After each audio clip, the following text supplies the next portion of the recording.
outside, 14:10. Henry and Luca Manali as well coming across the line.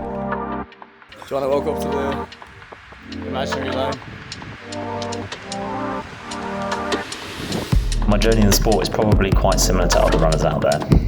At school, I was one of the shortest kids in the class, so I was pretty rubbish at rugby, football, and basically every sport where development and sprinting speed are useful. I would do okay in cross-country mainly because I couldn't sprint as fast as the others at the beginning of the race, so I deteriorated slightly less throughout the race. When I was 14, I was entered by my school into my first 10K, at the Longworth 10K, where I ran around 48 a minute. I'm not on the official results because you have to be 15 to run a 10K in the UK. Then I bought Daniel's running formula, and I've been slowly chipping seconds and minutes of my 10K ever since. And now I'm quite close to the 30-minute barrier, which is exciting. The marathon block started basically once I'd broken 2 minutes for the 800 at the Oxfordshire County Athletics Champs. So at that point I was happy to pack in the speed focus training for the summer, start building for the marathon. So in total the block was, or is, 16 weeks with a couple of down weeks. This week is going to be about 140k because we're tapering now, but previously over the last 10 weeks I've averaged a little over 200k a week, and the weeks before that in the block were around 180k a week because I was still dealing with a foot problem that was affecting me over the winter. So I've done 26.2k at goal marathon pace for pretty much all of my 8 marathon builds since my first one in 2015, I think. It's a Hanson's Brooks thing that I saw back in the day, and it's always been a familiar session to come back to. It gets harder and harder as my marathon pace gets faster and faster, but in this block it felt pretty comfortable. I was able to run the first half marathon of the session this time with Mo Hashi during the run through half marathon in Battersea Park in September, and then keep going through the finish for another 5k. It's a good opportunity to practice with bottles and pacing. It's quite similar to the other athletes that are doing stuff like 3x10k at marathon pace. It's a similar kind of stimulus, I think.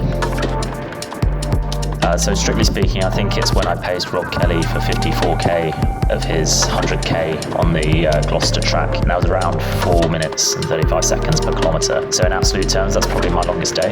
But there's also been a few double session days which have gone over 50k with significant amounts of quality. In terms of long runs, I've tried to focus more on spicy long runs during this block rather than long easy runs. So in this block, for example, we'd be doing 35 to 40k, somewhere around 340s per kilometre, whereas in previous blocks I'd be doing most of my long runs at an easy pace, and it would be a bit longer, maybe 45, 50k. So for me, running 2:19 would obviously be a huge achievement. It's the kind of time where you can have a crap winter on the country and people would say, oh yeah, he only finished 20th in that Surrey League, but he ran under 2:20 in Berlin. It's got to be a Great Britain best for the 100k. I have a few intermediate goals like sub 2:20, sub 7 hours for the 100k, and the oldest goal of them all, which is sub 30 for the 10k. But competing for your country has got to be number one. So I pretty much always run a 5k PB towards the end of my marathon block because I've never trained for anything specifically other than a marathon. So I use the 5k as more of a gauge of fitness. In terms of the podium last Friday, the race started very fast as expected. The guy's probably going under 250 for the first k, but then it slowed massively to go through 2k in 5:45. Ooh, bang on 5:45, boys. Wow, 5:40 as we know, that's bang on 68, so that'd be 14:10 tempo. Henry Hart now moves to the front. He's the one who wants to drive this pace, looking around, searching for help. That's not going to come. So that allowed me to come to the front, and I kept on being a bit squeezed out by the guy from Ashfield, so I decided to actually go to the front and take the racing line. I then kept the pace basically consistent to run a 14:23 PB. Obviously the guys really pushed on at the front on the second lap and dropped me before I was able to catch a few people who died off from the front group around 4k, and I finished 6th. Well done, Henry. The aim was to do the 10k at 3:10 pace, just steady. The first lap was at 3 flat pace, which is really not ideal. So I had to dial it back to 3:15s for the final 7k or so to make it even out to 3:10s. So all of the plans involve drinking 90 grams an hour of carbs, which is 210 grams in total.